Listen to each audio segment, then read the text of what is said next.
Right, the reason I'm doing this is I believe, as someone who's gone through it for the last 8 years, I have a lot to share and I just want to be able to help other people that don't know help us out there. I put a post up on Instagram last night. I want to say thank you for all the comments, messages, and support shown in the last 12 hours or so. Um, as I say, I didn't do it for any praise or compliment. I just want to do it for awareness. There's nowhere near enough research being done. There's not enough educate. No, there's people aren't being educated about it, and if they are, not to the right level and not by the right people. So as I said, I don't do it for any sort of compliment. All I'm doing it for is to hopefully reach one person and hope that they can see that there is a way out of the tunnel, there is light at the end, and that help is out there. Now, if you don't know me, if you were to ask me who I was a month or two ago, I'd disguise the truth. I'd say, oh, I work in media marketing. I have a hobby which I would love to turn into a career. It's professional wrestling. Make what you want of that. But I've travelled the UK doing it, all over the UK, performing to hundreds and hundreds of people. And that is true. But I would use this to disguise who I actually am. I am someone who suffers from mental health. I have really bad anxiety. I lie to people. I use people, especially back then and for the last 8 years. I've had a lot of ups and downs with my struggles. But yeah, there's been a lot of destruction. I've self-destruction mainly. I've destroyed myself in unimaginable ways. I struggle to hold my bladder for more than 20 minutes. At the moment, that is. Hopefully it gets better. If not, then we'll cross that path there and we'll probably seek surgery. That's where I'm at now. I'm hoping I get better. If I don't, then it's surgery. But all I can do now is make sure that I don't take any more steps back. Every step I do goes forward. So that is who I am now, without any disguise around it. Now, the topic in which I'm talking about is ketamine. If you've not seen my Instagram posts, I'm someone who's struggled with it for years and years. I'm someone who's helped other people attain ways of getting it. I've helped them self-destruct themselves, and it's just a poison, is the way I describe it. So ketamine is a horse tranquilizer. It is used by veterinarians and in hospitals in some cases for like anesthesia, I believe, and pain medication, but not something that is to be prescribed or used often. So ketamine on the street is obviously bashed with a load of shit. You won't even be able to tell what it's bashed with. One thing I know it's bashed with is Ritalin ADHD tablets. And anyone who knows anything about that knows if you don't have ADHD and you take these, it's not a good thing to do. So yeah, ketamine, whatever you know it as, Special K, Donkey Dust, Kenzo, whatever you want to call it, that's what we're talking about today.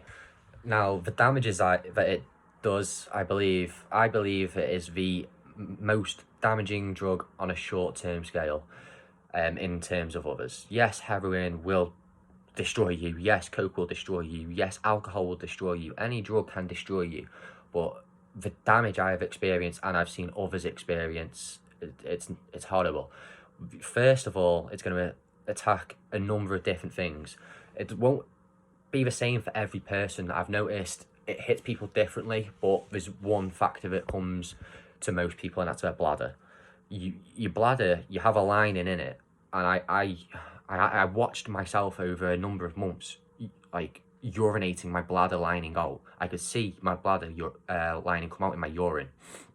After that came blood. After that came blood clots.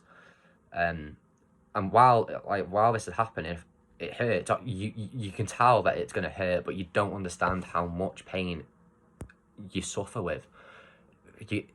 If anyone's ever had a UTI, imagine it times 1,000. You're gonna feel stinginess. You're gonna feel like glass is coming out of you. You're gonna feel like it's just obliterating your urinary tract. I do believe your urinary tract is more damageable for boys, well, males who take this, but there are girls out there that are experiencing that. So yeah, that's one way it'll get you. Another way is your kidneys. If you ever feel back pain, if you're someone that uses, you're gonna feel lower back pain. If you're feeling that, that's your kidneys saying, "I'm struggling here, mate. Give it a break." Yeah, so your kidneys is another way after bladder. Urinary tract, as I've mentioned, gallbladder and prostate can be affected as well.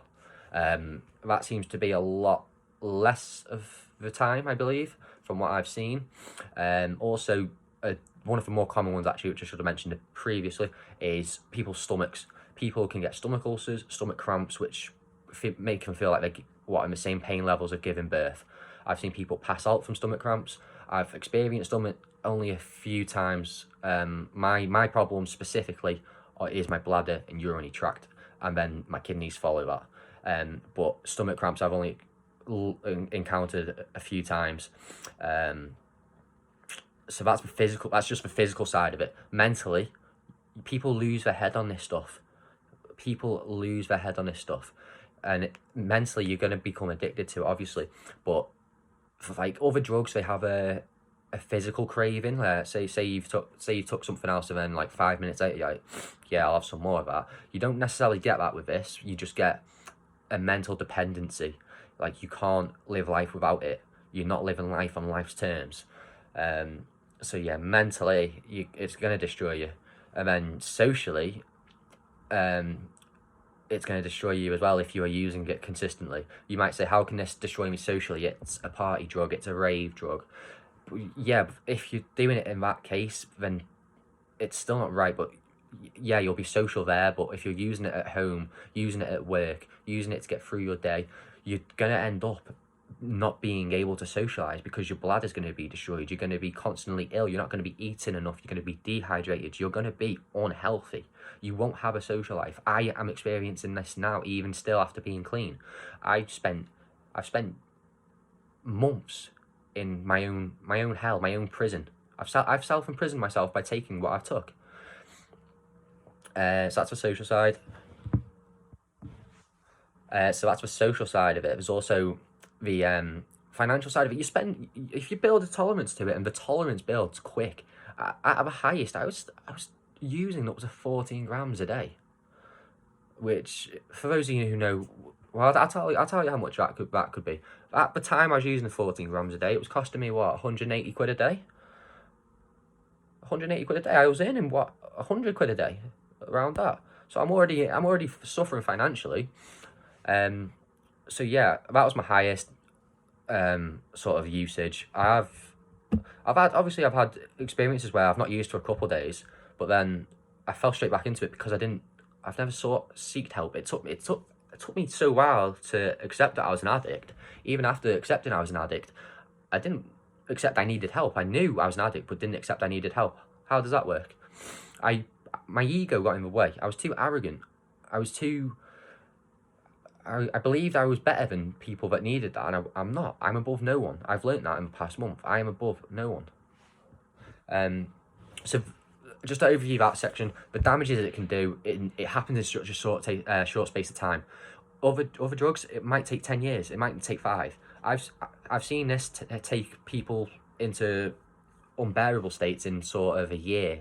And if you're someone that thinks, oh, it's not going to happen to me, I don't have that addictive personality.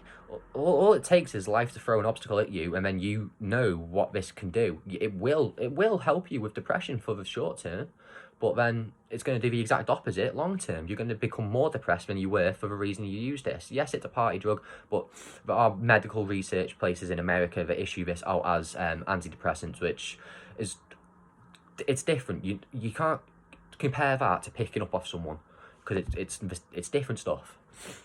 And you can't use it as an antidepressant because it doesn't work. Ask anyone that has tried it. It doesn't work. You ruin your health, and then you're even more depressed. The damages it can do can be fatal. Like, people that know or sort of know of people in this sort of struggle, that they'll know that it can take lives. I had a high school friend. It's quite hard to talk about. In high school, we were close.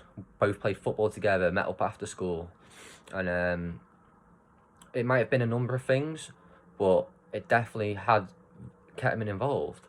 And he's no longer with us anymore. So yeah, it can be fatal. Now, as I said, I've had ups and downs with this. I'm gonna get a few pictures put on screens of my ups and downs. I'm going to choose some of my very worst and then some of my very best.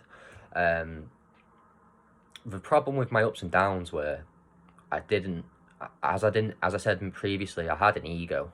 I was arrogant. I was selfish. I got myself in a good state temporarily, and then I said to myself, I'm someone who can dabble in it and then leave it. I've learnt my lesson. You can't, once you've been at this level of addiction, you can't dabble in it. You probably can't dabble in anything. Nothing.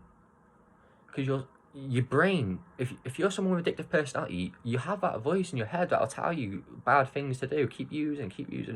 Oh, okay, you've used how many times this week? Twice. So you can handle one more. But then next week it's an extra one on top of that.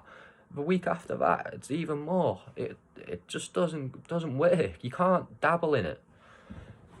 So some pictures I've used different times in the last sort of 3 years.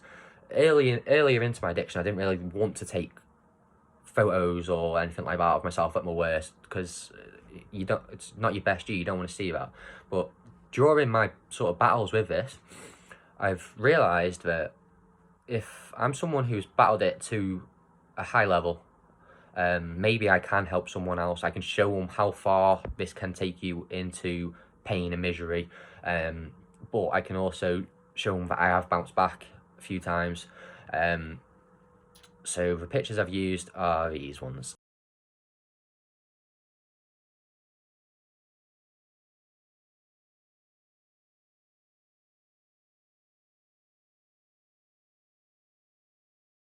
The next topic is sort of what a lot of people in my Insta DMs were asking.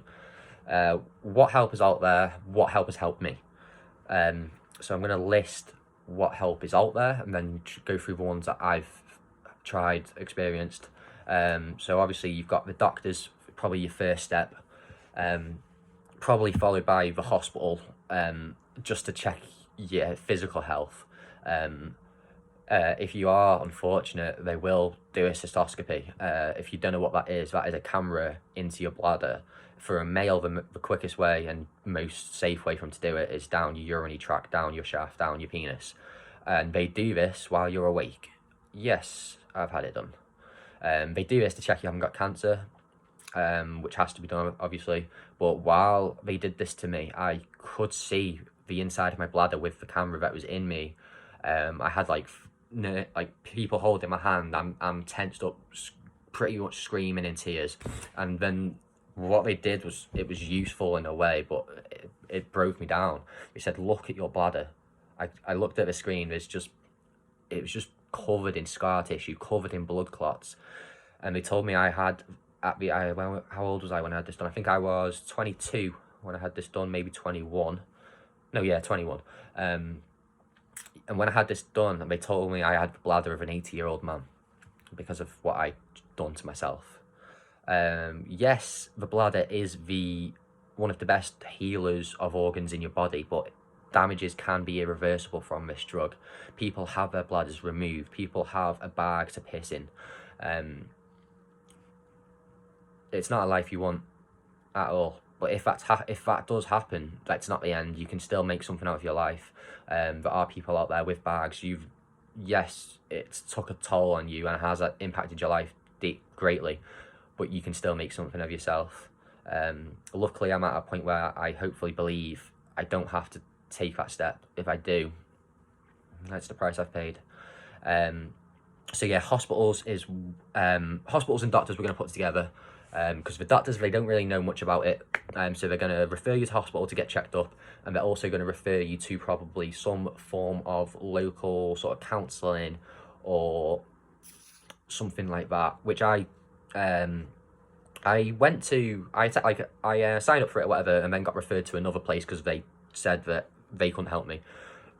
I got I'm not going to name drop any organisations or anything like that, but the one I got referred to didn't help. Could be for a number of reasons. Could be I wasn't ready to accept help.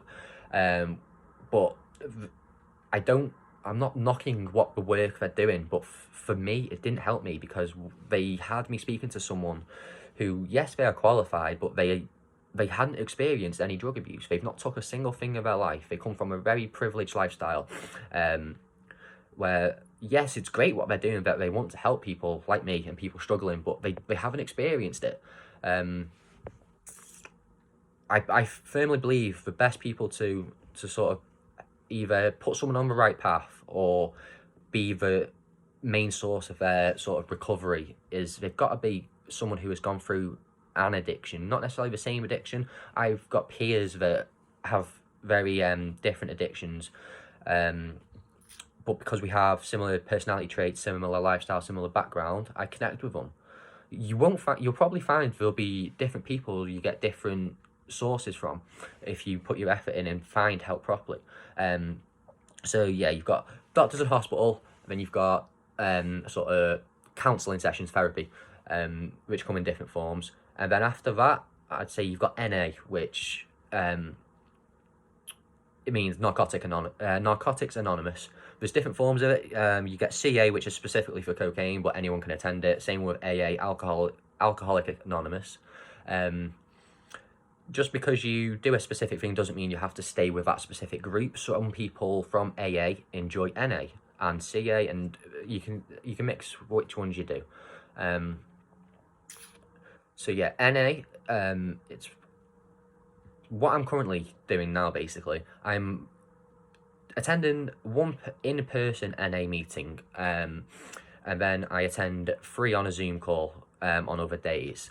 The reason for the Zoom calls is because my bladder is still healing itself, hopefully, but I can't travel. I'm pretty much stuck to these 4 walls until I do get better. Luckily, the NA that I attend in person is only 20 minutes away from me. Any information on sort of names of institutes I can give out in DMs. I'm not going to name drop anything on here. So yeah, I'm currently attending NA, but I'm also actively seeking rehab at the fullest in a way. There's a place that offers it, but you have to prove that you want to get better. You have to prove that you are going to put the effort in. You have to prove it's not a waste on yourself, essentially. I went to visit them Monday.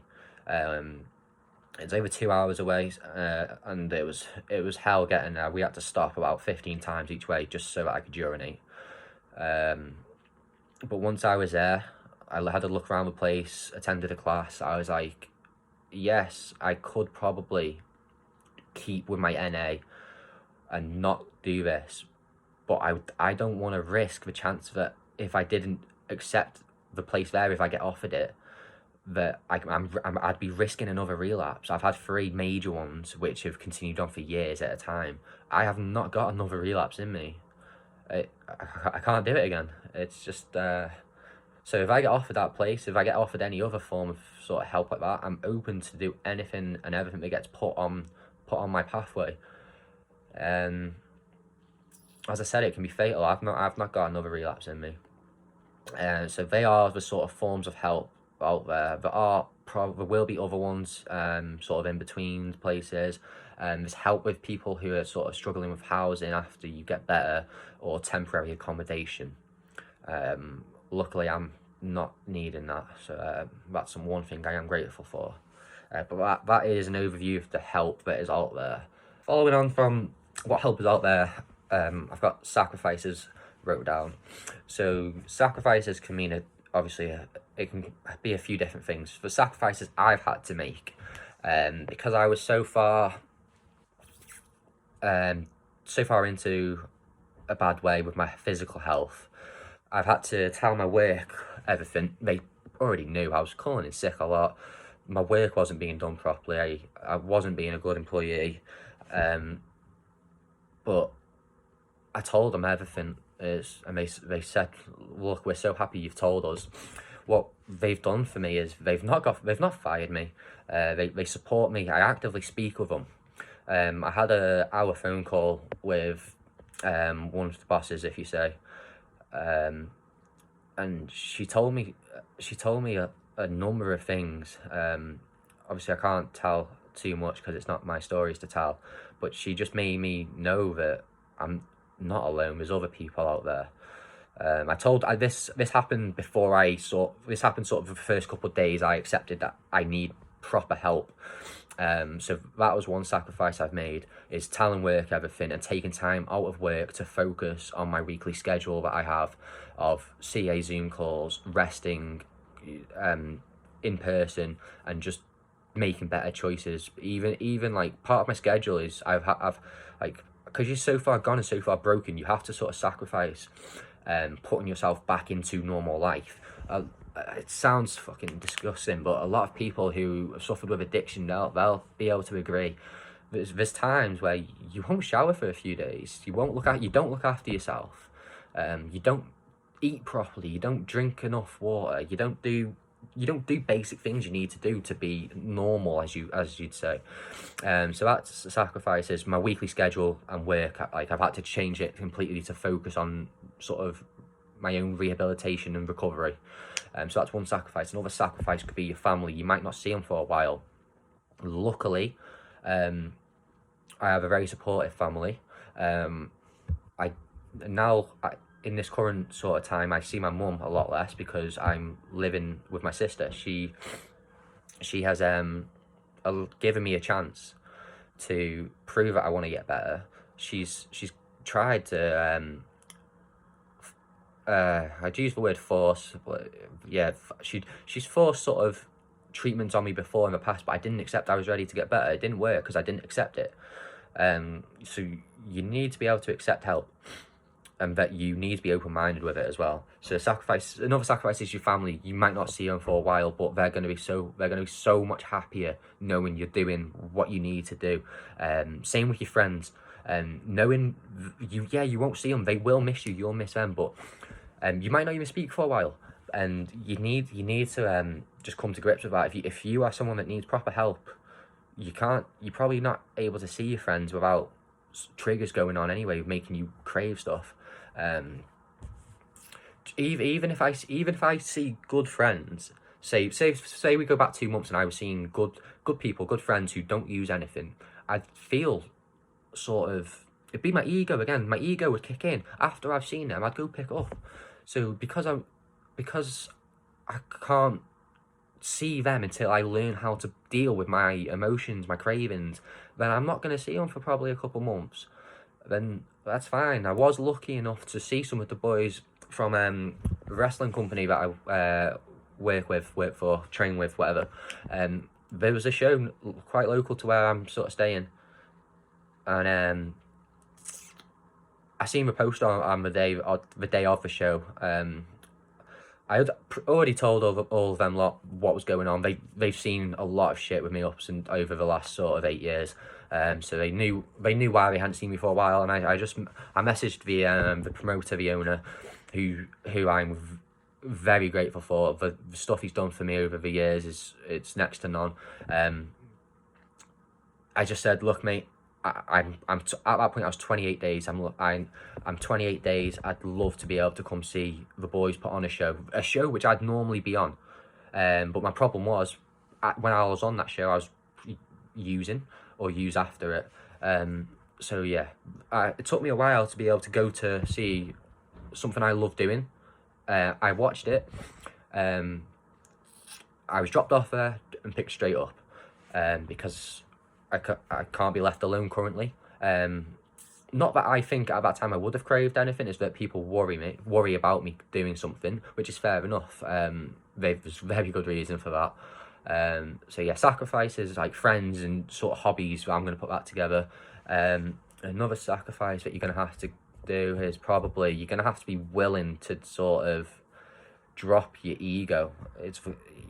Even if you're not the most arrogant person, you're going to have an ego to some degree. And because if you're seeking the help, you need to sort of accept that you're above no one. I said it previously. I learned that I was above no one. Whatever they've done, whatever they've took, how much of it, how many years, what sort of life they live, what sort of life they come from, I'm above no one in there. And that's the same for any sort of treatment place, anything like that. You are above no one. You are on the same level. You are all trying to get better. There's no judgment there, and you get welcomed in. So yeah, you need to sacrifice your ego. You'll come out of it without your ego. You don't just learn So when you sort of speak openly, you don't even have to speak, but when you're sort of listening to people, you'll lose your ego. You come out of there sort of liberated, and you can just not judge. Like, everyone actively, if you walk down the street, you'll judge someone, but like, you learn not to judge people. And it's a place where there's a lot of people who have done a lot of bad things, but they're not bad people. Some of these people will go to the end of the world to make sure you don't use again, and you do the same for them. So sacrifice your ego and make connections. Don't be in there with an ego and not making connections, because it won't work. Next, I've got other addictions. One of the messages that I received was someone talking about a different addiction. As I said previously, it doesn't matter if you use a different substance. You can attend any of the CANA, AA. Obviously, it makes more sense to try the one that relates to you more. But if you find that you don't gel in that group, and there's a different group in the same place, or just local, or you might even hear of a friend that goes to a different one, and you want to give it a go because they're saying they're getting a lot out of it, then that's fine. So yeah, other addictions, the one thing is, you're trying to get better. Most of the, like, all the traditions and rules are sort of the same anyway. And it's just getting involved, being in a group that suffers from the same sort of struggles and stuff like that, is what's going to get you through it. I firmly believe that the NACA, AA, they are, at least for me, the best way I've dealt with it, because you're speaking to people with who have been through a lot of stuff, and you can help them just the same way they help you. It's mad how that's what I find is the best thing, because you're speaking to addicts about addiction, but in a good way. You're not influencing, you're not creating urges, cravings, you're not doing anything bad, you're just talking, you're getting it out there. It's like, you'll see them as sort of strangers at first, they'll become good friends. A lot of people do stuff outside of their groups. They'll go for meals, bowling, whatever, go-karting, whatever. You will make friendships there, and you will bond with people.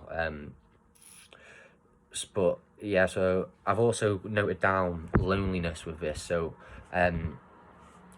prior to anyone joining the NACAA, you're probably going to be in a state of loneliness, because you're quite far gone into addiction, where you're isolating yourself, whether it's because of your mental, physical, or just social well-being. You will be probably isolating yourself because you're ashamed. So don't feel necessarily ashamed all the time. Yes, it's wrong to be doing what you're doing, or what I was doing, or anything. Yeah, it's what matters is that you want to get better. If someone said to me, would you change the last 8 years and take it all away, I'd say no.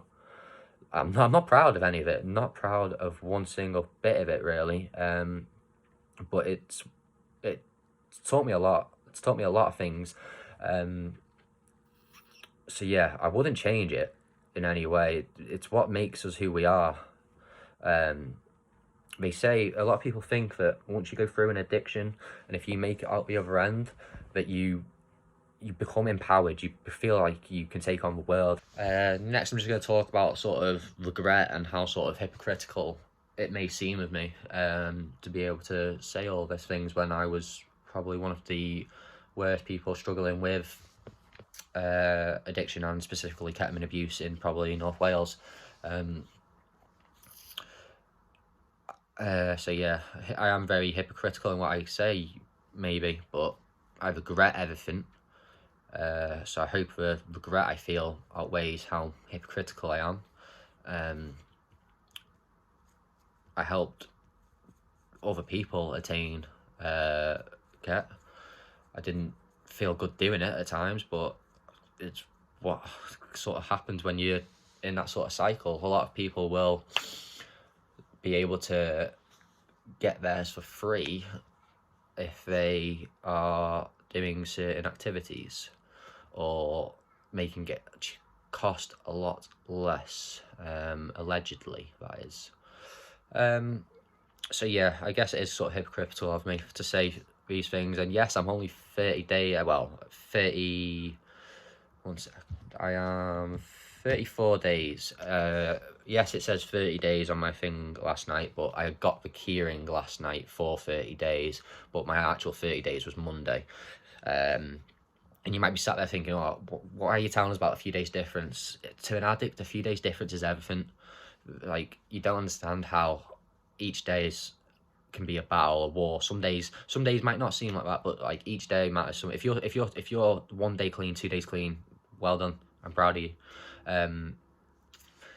So yeah, what the point of what I'm trying to say is, yes, I'm very new to being clean for this amount of time in such a long time. So there could be people that know me, and I'm going to assume that there is. Hopefully not, but I assume there's people that know me that would probably bet on me relapsing. You're welcome to do so, and if anything, I encourage it at this point, because when I get 60 days, I'll be the one smiling. But yeah, I am hypocritical, and I regret a lot of things, but I'm working on it to be a better me and move forward. One thing I got asked was cravings and how do I deal with them. It was a good question, actually, because I probably wouldn't have specifically spoke about this. So for me, it's a bit different in my current situation, because I put myself in isolation, I guess. As soon as I was out of the area where I had contacts, the out of area where I knew people, where I knew it was a few streets away, I didn't necessarily crave it that bad. And every time I did get a craving, it did happen, it just wasn't bad. Every time I did get one, what's my first thought counteracting that craving was, how much longer do you want to be pissing blood? Like, how much more can my bladder take? I don't see it as something I want to even risk my bladder with anymore. And the fact that I just know that after being clean for a while now, you just know it's wrong. You shouldn't be doing it. But at first, it was just, my first focus was on just my bladder. My bladder is my main focus. Just, if I get my bladder back, I get my life back. So that's my cravings. But like, ways I would deal with cravings if I was sort of in an area but able to handle it. Sports and exercise is my number one thing. I've done sports in college and qualified in it. I was a coach at the wrestling training centre.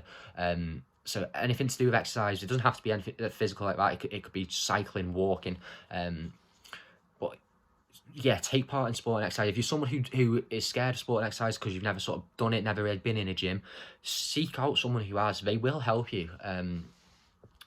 Even the scariest of people that go to the gym, they will help you in the gym, if you want to learn. And like, the reason I say this is it releases endorphins. Endorphins is what makes you feel good. So if you take part in physical activity, your brain's going to release these endorphins. You're going to feel good for taking part. Eventually, you'll start looking better, and that's when you're going to. It's called a look good, feel good factor. If you look better, you're going to feel better. It's something I learned in PE. GCSE. So yeah, I always recommend sports and exercise. How do I deal with cravings? Another good way, which is something I don't do, or something I didn't do too much at the start, it's something I would do now if I struggled with it. Find another addict who you can rely on, who you know is doing well with it. Have their phone number down, and at any point they'll say this to you before you ask them. You can call me at any point. The first night my first night in NA, I got given a book full of phone numbers and their names and welcome messages. So yeah, that's a good way, speaking to other addicts and and they'll be there for you to call if you feel like picking up. That is another good way. And other ways of dealing with craving, just put yourself in situations where you know you cannot get away with it. If you're early into your sort of recovery or attempting one, just put yourself in situations where you know you cannot get away with it. And that's probably the ways I would deal with it. There are other ways out there. Things will work differently for different people, but for me, it's sports and exercise. Next, it's having someone you can trust and rely on to be able to contact you. Remember, you're never alone. NA is Narcotics Anonymous, but we also say never alone. and stuff like that for the letters. And anyone like that will always be there for you, and if they don't answer, they'll text you saying, "Are you good?" Something like that. And so yeah, there they are, my three mains for me. There are other things out there. I just haven't really tried them as much, I guess. So that's how I deal with my cravings. The other topics I had written down for this video, it is probably a really awful video. It's not meant to be flashy. It's not meant to be filled with transitions. I'm not good with IT. I really don't care that I haven't had my hair cut as much as I'd want it cut right now. I just wanted to get some information out there, and again, none of it's for anything to do with praise. It's because I know of people, not just know those people. I know of people. I could go to them and ask them, do you want me to help you? Do you want me to put you in connections with better help than I can offer? But until you accept that you need help, it's pointless me putting it upon you. It's just like it was pointless my sister forcing it on me 2 years ago. I wasn't ready. Yes, you want to do everything you can for them, but they need to accept it. So the reason for that is just, the reason for the video really is just I wanted it out quick so I can get it over and done with. I hate filming myself. And it's not an easy topic to talk about. Definitely not. If there's things that I've said that may have came across wrong, I apologise for that. If there's things that I've said where I've sort of been emotionless, it's because it's just the way how I deal with certain things, which is something that I am actively working on as well, sort of handling certain situations, talking about certain topics. So yeah, I'm just going to say what I'm grateful for to wrap this video up. I'm grateful for my family. I'm grateful for BPW, Basic Professional Wrestling. I'm grateful for my work colleagues and boss. I'm grateful for anyone that commented, liked, and sent me a message, whether it was just to have a chat, to say well done or whatever. Or what I'm most grateful for really is the people who are struggling, that have sort of reached out and asked for more information, more help, what can be done. They're the people I'm most grateful for. Because really what I want to do is I want to be able to sort of eventually go into working into this, whether it's volunteering, whether it's whatever it'll be. It's obviously it's probably years off till I'm at that stage, but I'm grateful for anyone that took the balls, or I shouldn't really say that actually, should I? I'm grateful for anyone that got the courage to message me. Well done you, and I hope this helps you a bit more. Anything else, my DMs are always open to anyone new who hasn't messaged me, or if you've never even heard of me but you've came across this video, my social medias will be linked somewhere or put on screen. So I'm grateful for you guys for taking time out of your day to watch this. I hope I've educated you in at least one thing about what it is, the damages it can do, what help is out there, and that there is hope for people who are struggling, whether it's you, a family member, a friend, or a colleague, or just someone you know. So yeah, thank you. Enjoy the rest of your day. Enjoy your weekend. Take care.